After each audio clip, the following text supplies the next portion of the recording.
欢迎来到卢叔讲经典，一句经典道尽人生，读懂变化，看清人生。人到了退休的年纪，终于从几十年的忙碌中解脱出来，不用再早起赶时间，不用再应付各种会议，不用再看任何人的脸色。可很多人真的闲下来之后，反而不习惯了，日子突然变得空荡荡的，不知道该做什么，也不知道该想什么。有人用旅游填满时间，有人用带孙子打发日子，有人整天盯着电视发呆，还有人在无聊中渐渐失去了精气神。退休后的日子怎么过才能过得有滋味，过得有质量，过得一天比一天通透？这个问题1000多年前的一位大诗人早就给出了答案。这个人就是白居易，他提出了一种独特的生活方式，叫做中隐。很多人听说过隐居，大隐于朝，小隐于野。大隐是在朝廷做官却不染尘埃，小隐是躲进深山远离尘嚣。可这两样都不是普通人能做到的。大隐需要极高的定力，在权力和名利的漩涡中保持清醒，一般人进去就被卷走了。小隐需要雄厚的物质基础，没有几亩波田几间草屋，进了山也活不下去。白居易想出了一个折中的办法，叫中隐，不藏在朝堂之上，也不藏在深山老林，就藏在红尘闹市之中，做一个不大不小的官，拿一份不多不少的俸禄，住在一个不好不坏的地方，不显眼，不操心，不穷也不富，正好可以安安心心过日子。白居易在一首诗里写道：大隐入朝市，小隐入秋帆。秋帆太冷落，朝市太萧喧，不如做中隐，隐在流思关。他说得很实在，深山太冷清，没人说话，没书可看，时间久了会闷出病来。朝廷太喧闹，勾心斗角，尔虞我诈，心不够硬的人待不下去。中隐刚刚好，有一份事情做，不至于闲着发慌，又不会忙到没有自己的生活。有收入，不至于为柴米油盐发愁，又不用为了往上爬而低声下气。这种智慧对于今天的退休人士来说，简直是对症下药的良方。退休不等于退出生活，更不等于等死。退休只是退出了职场，退出了那种身不由己的忙碌，退出了为了生存而奔波的阶段。退休之后，恰恰是一个人真正开始为自己活的时候。以前的时间是单位的，是老板的，是客户的，现在的时间全是自己的。以前做的事大多是别人安排的，现在终于可以自己安排自己了。可很多人不会安排自己，忙了一辈子，突然不忙了，像一辆高速行驶的车突然刹停，整个人都不对劲了。这不是退休的问题，这是心态没有转过来的问题。白居易说的中隐，首先就是一种心态的转变，不追求极端的清静，也不追求热闹的喧嚣，不羡慕大富大贵，也不嫌弃粗茶淡饭，不把自己封闭起来，也不把自己抛出去任人拉扯，就在这个中间地带，安安稳稳地过自己的日子。佛经里有一句话叫做中道，不偏不倚，不堕两边。修行是这样，生活也是这样。太苦了受不了，太乐了容易放逸，太忙了没时间照顾自己，太闲了又胡思乱想。中道就是恰到好处。白居易的中隐其实就是儒家中庸之道和佛家中道思想在生活中的具体运用。它不是消极避世，也不是积极入世，它是以一颗平常心从容地走在世间。退休之后，最大的敌人往往不是贫穷，也不是疾病，而是无聊和失落。无聊是因为找不到事情做，失落是因为觉得自己没用了。中隐的智慧恰恰能对治这两种毛病。中隐不是什么事都不做，而是做一些让自己舒服的事，做一些有意义但不压垮自己的事。中隐不是放弃自己的价值，而是重新定义自己的价值。你的价值不再来自于职位和薪水，而是来自于你内心的充实和安定。白居易的中隐生活到底是怎么过的？从他的诗里可以窥见一二。他写自己每天睡到自然醒，起来之后先喝一杯茶，然后到院子里走走，看看花，看看草。有朋友来访就一起喝酒聊天，没有朋友就一个人读书写字。偶尔写几首诗，不是为了让别人夸奖，纯粹是自己高兴，不刻意追求什么，也不刻意躲避什么，日子过得像水一样平淡，也像水一样自在。这种生活看起来很简单，可真要做到，需要相当的定力。现代社会比唐朝复杂得多，诱惑多，干扰多，让人分心的事情也多。退休之后，手机还在响，微信群还在跳，电视里24小时播着各种消息，想安静下来并不容易。中隐的智慧提醒我们，要主动给自己创造一个适度的空间，不是把手机扔掉，不是把电视砸掉，而是学会选择和屏蔽。该看的看，不该看的不看，该回的回，不该回的不回，把注意力收回来，放在自己真正喜欢的事情上。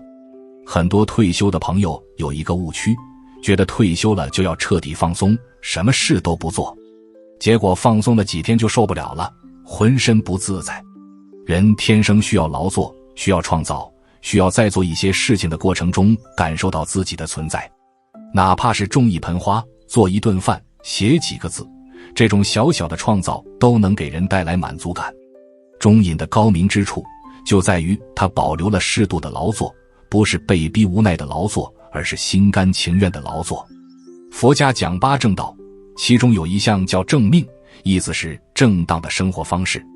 正命不是不工作，而是以不伤害自己，不伤害他人的方式生活。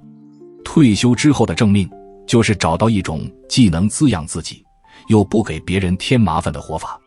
有人喜欢书法，每天写几张字，越写越静。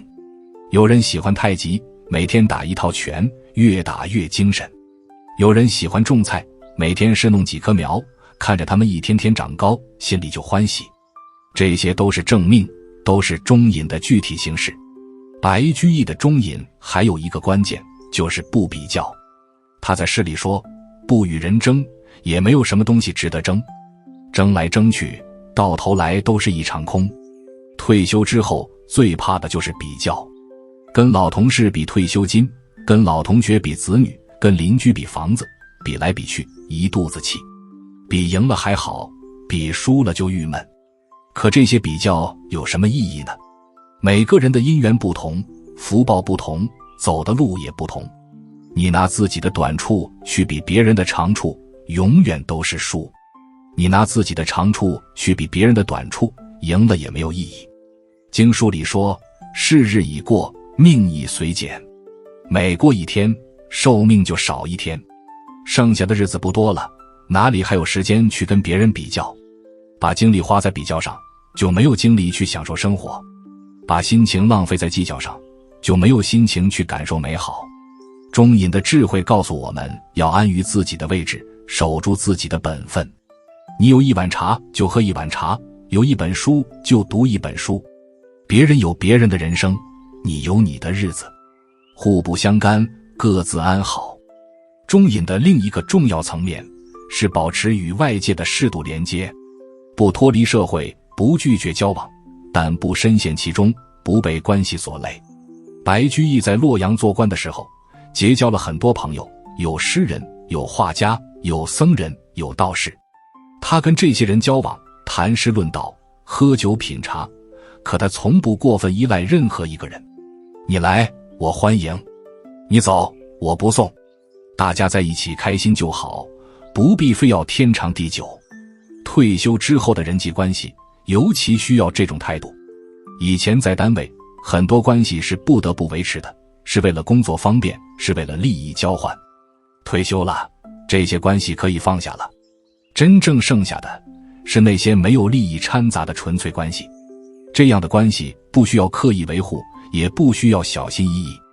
大家在一起舒服就多聚聚，不舒服就少来往。不必勉强自己参加不想参加的饭局，不必违心地说自己不想说的话。中隐给了我们一个退路，一个可以随时抽身的位置。很多退休的朋友害怕孤独，拼命往人群里挤，跳广场舞，打麻将，参加各种老年活动，把自己的日程排得比上班还满。热闹是热闹了，可回到家，一个人面对4堵墙，那种空虚感反而更强烈了。因为他们的心始终是向外求的，要靠外界的热闹来填补内心的空洞。一旦热闹散去，空洞依然在，而且比之前更大。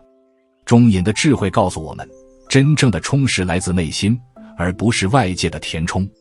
一个人如果能在独处的时候也能安然自得，那他才算真正拥有了自己。白居易在诗里说：“我心本无系，亦无系心者。”意思是他的心没有拴在任何东西上，也没有任何东西拴得住他的心。来去自由，自在无碍。这种境界不是靠躲避人群得来的，而是在人群中修炼出来的。佛家讲心无挂碍，无挂碍故，无有恐怖。心里没有牵挂，没有执着，就没有恐惧。退休之后，很多人恐惧的是什么？恐惧的是被遗忘，恐惧的是没有价值，恐惧的是孤独终老。这些恐惧的根源，都是因为把心安放在了不该放的地方。你把心安在别人的认可上，别人不认可你就恐惧；你把心安在子女的孝顺上，子女不孝顺你就恐惧；你把心安在身体的健康上，身体出了问题你就恐惧。中隐就是教你把心安在自己身上，安在当下，安在每一个平常的日子里。白居易晚年定居洛阳，把自己的住处叫做吕道里。他在那里写诗、饮酒、念佛、会友，过着他理想中的中隐生活。他有一首诗中写道：“随富随贫且欢乐，不开口笑是痴人。”不管富裕还是贫穷，都要开开心心的。整天愁眉苦脸不笑的人，才是真正的傻瓜。这句话说得太透彻了。退休之后，钱财多少已经是定数了，争不来也求不来；身体好坏也是定数了，急不来也怨不来。唯一能自己说了算的，就是这颗心。你选择开心，日子就是开心的；你选择愁苦，日子就是愁苦的。中隐的终极境界，不是找到了一个完美的居住环境，不是找到了一种完美的生活方式，而是找到了内心的平衡。不偏不倚，不紧不慢，不贪不求，不避不逃。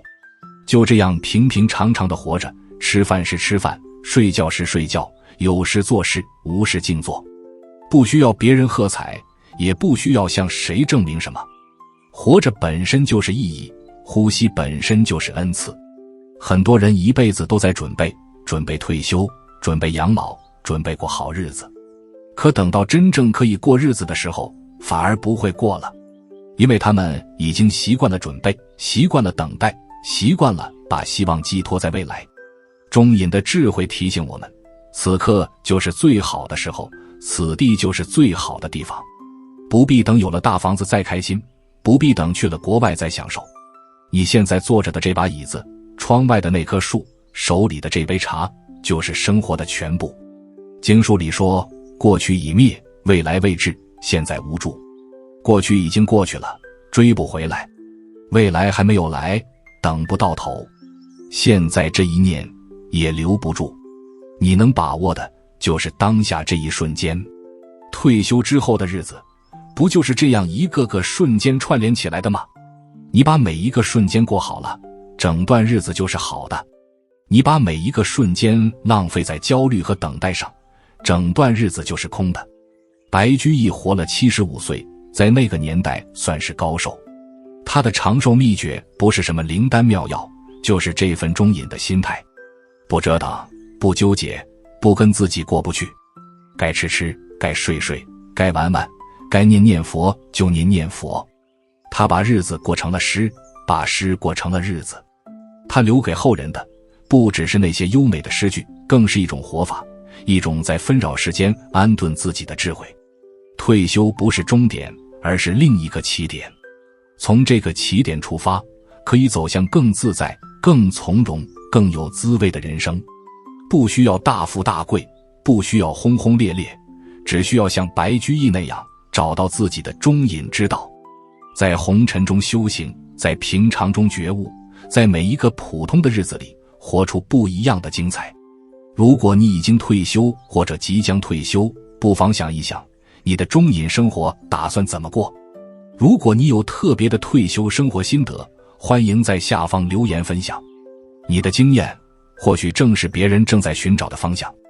如果这一集对你有所提醒，欢迎订阅卢叔讲经典，并开启小铃铛，让经典的话在你需要的时候再次出现。用经典照见人心，用时间验证智慧。我们下节课再见。